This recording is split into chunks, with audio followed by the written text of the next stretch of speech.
Chers amis de l'histoire, bonjour. J'aimerais aujourd'hui vous présenter une villa qui aurait pu être construite sous la Renaissance par le grand architecte italien Andrea Palladio et se trouver sur les bords de la Brenta dans la région de Venise. Et pourtant, nous sommes à Paris, sur les pentes de Ménilmontant. Alors, d'où vient cette maison ? Eh bien, il faut remonter au milieu du XVIIIe siècle, exactement dans les années 1760, lorsqu'une dame qui s'appelle Madame de Montandon et un monsieur, Nicolas Carré de Baudouin, vont hériter de cette propriété d'une folie, comme on le dit à l'époque, sur les pentes de Ménilmontant.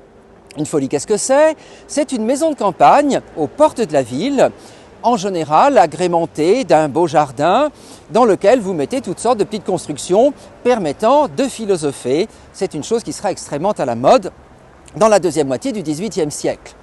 Et il se trouve que cette propriété est idéalement située, plein sud, dominant Paris, avec une vue magnifique. Elle n'a qu'un inconvénient, elle n'est pas au dernier cri de la mode.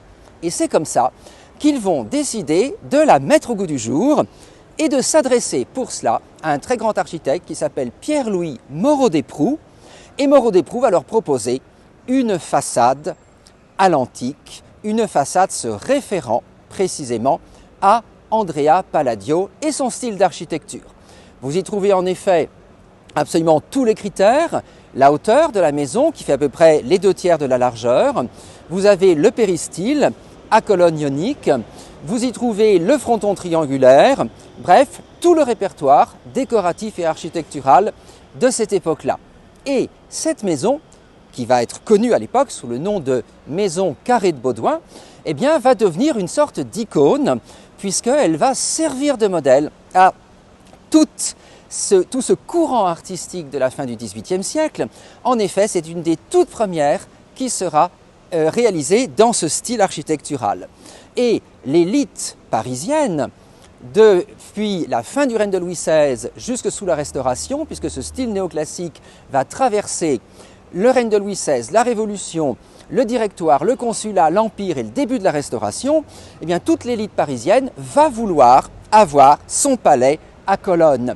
Et tout spécialement dans le quartier du Faubourg Poissonnière, qui sera, aussi incroyable que ça puisse paraître aujourd'hui, le coin le plus chic de tout Paris pendant 25 ans, entre 1780 et les années 1810, eh bien, aujourd'hui encore, le Faubourg Poissonnière est rempli de ces palais à colonnes, au fond des cours, bien entendu, on ne voit plus rien sur les rues, mais c'est vraiment la maison Carré de Baudouin qui a été une des toutes premières à initier ce courant décoratif.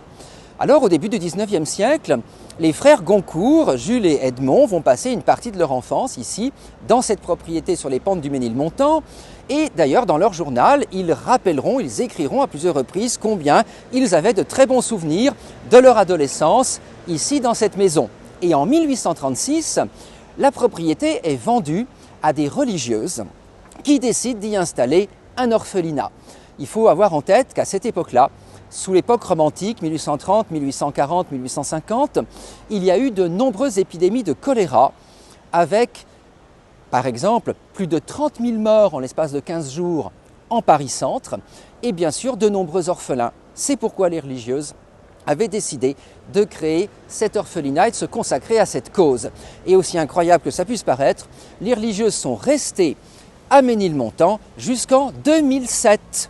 Alors bien entendu, elles ont adapté leur maison à la fuite du temps du XIXe siècle, du XXe et du XXIe siècle, puisqu'à la fin du XXe siècle, l'orphelinat était devenu un lieu dans lequel on plaçait les enfants qui avaient été retirés à leurs parents à la suite d'une décision de justice, et au tout début du XXIe siècle, c'était devenu un foyer de jeunes travailleurs.